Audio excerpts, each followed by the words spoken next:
সত্যি খুশি।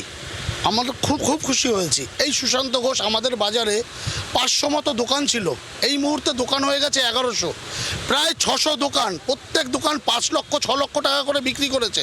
আমরা খুব খুশি এতে।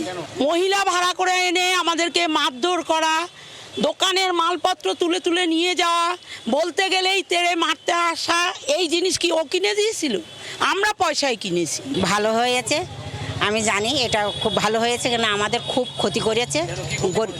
মানে আমার এই গরিব মানুষ, আমার দোকান ছিল খুব বড়, এইটুকু দিয়েছে, আমার 80,000 টাকা নিয়েছে। একের পর এক দুর্নীতির অভিযোগ এবং অভিযুক্ত গ্রেপ্তার। তোলাবাজি সহ একাধিক অভিযোগ, পালিয়ে পার পেলেন না এবার কে? সুশান্ত ঘোষ। অবশেষে জালে কলকাতার প্রাক্তন তৃণমূল কাউন্সিলর সুশান্ত ঘোষ। পুরী থেকে এসটিএফ এর হাতে গ্রেপ্তার। সুশান্তর বিরুদ্ধে তোলাবাজির অভিযোগ এলাকার বাসিন্দাদের। জি 24 ঘন্টায় ক্ষোভ উগরে দিয়েছেন তারা। সুশান্ত ঘোষ কিভাবে তোলা তুলতেন সেই অভিযোগ তারা জানিয়েছেন। পালা বদলের পর এক এক করে তৃণমূলের নেতা, তৃণমূলের কাউন্সিলর, মন্ত্রী তারা কি করতেন, দুর্নীতি করতেন কিভাবে, সেটাই প্রকাশ্যে আসছে। আর এবার যে কাউন্সিলরের কথা বলছি সুশান্ত, তিনি পালিয়েছিলেন এবং তাকে কাল গ্রেফতার করা সম্ভব হয়েছে। প্রাক্তন তৃণমূল কাউন্সিলর সুশান্ত ঘোষ পুরী থেকে এসটিএফ এর হাতে গ্রেফতার। এসটিএফ সূত্রে আর কি জানা যাচ্ছে জানবো। টেলিফোন লাইনে রয়েছেন প্রতিনিধি পিয়ালি মিত্র। পিয়ালি, দেখো, সুশান্ত ঘোষের বিরুদ্ধে যেটা অভিযোগ, 4টে থানা অভিযোগ জমা পড়েছে আনন্দপুর থানাতে। তার মধ্যে একটা গুরুতর অভিযোগ 2 থেকে 3 কোটি টাকা প্রতারণা, জালিয়াতি। সেখানে 2022 থেকে 23 সালে বিভিন্ন যারা হকার তাদেরকে টিনের শেডের দোকান পাইয়ে দেবে বলে একেবারে পুরসভার জাল নথি দিয়ে তাদের কারো কাছ থেকে 5 লক্ষ টাকা, কারো কাছ থেকে 6 লক্ষ টাকা সুশান্ত ঘোষ নিয়েছিল। এইভাবে তারা তাদের কাছ থেকে প্রায় 3 কোটি টাকা নেয়। এই ঘটনায় আগেই 7 জনকে গ্রেপ্তার করেছিল পুলিশ এবং সুশান্ত ঘোষ পালিয়ে বেড়াচ্ছিল। অবশেষে সুশান্ত ঘোষকে গতকালকে পুরী থেকে গ্রেপ্তার করা হয়েছে। আজকে তাকে আদালতে পেশ করা হবে। তার কারণ একটা মামলাতে তাকে গ্রেপ্তার করা হয়েছে, অন্য 3টে মামলা এবং সেক্ষেত্রেও কিন্তু একই ধরনের অভিযোগ। যারা হকার বা ব্যবসায়ী রয়েছে তাদের কাছ থেকে টাকা নিতেন এবং পুরসভার জাল নথি দেওয়া হতো, যে পুরসভার তরফ থেকেই এই দোকানগুলো দেওয়া হচ্ছে এই বলে লোকের থেকে কারো থেকে 500 টাকা, 5 লাখ টাকা, 6 লাখ টাকা। আর এই জায়গা থেকেই সেই সমস্ত দোকানদারদের বক্তব্য, দোকানের মালিকদের বক্তব্য আপনাদের সামনে তুলে ধরবো, যারা কিভাবে সুশান্ত ঘোষ তোলা তুলতেন, তার বিরুদ্ধে তাদের কি অভিযোগ বলছেন শুনুন। আমরা সত্যি খুশি।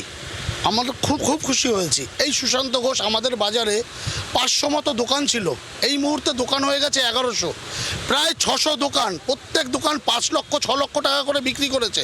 প্লাস আমাদের এক ফুটের জন্য 1 লক্ষ করে টাকা এক্সট্রা নিয়েছে।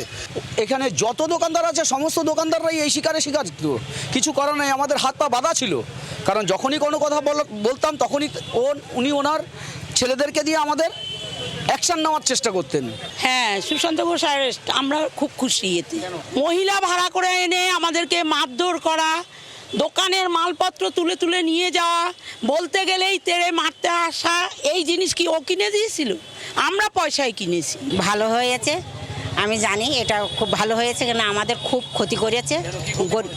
মানে আমার এই গরিব মানুষ, আমার দোকান ছিল খুব বড়, এইটুকু দিয়েছে, আমার 80,000 টাকা নিয়েছে। তাও আমার এইটুকু দোকান করে দিয়েছে বলে কিছুই দেয়নি।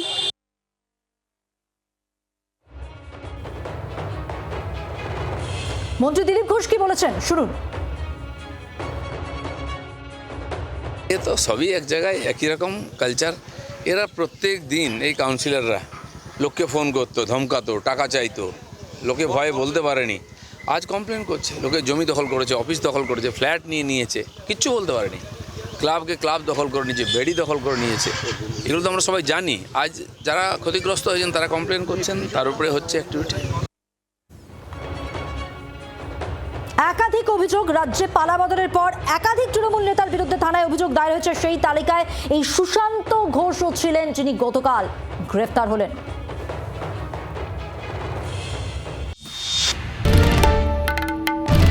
বাংলার আওয়াজ, বাঙালির আবেগ, জি 24 ঘন্টা।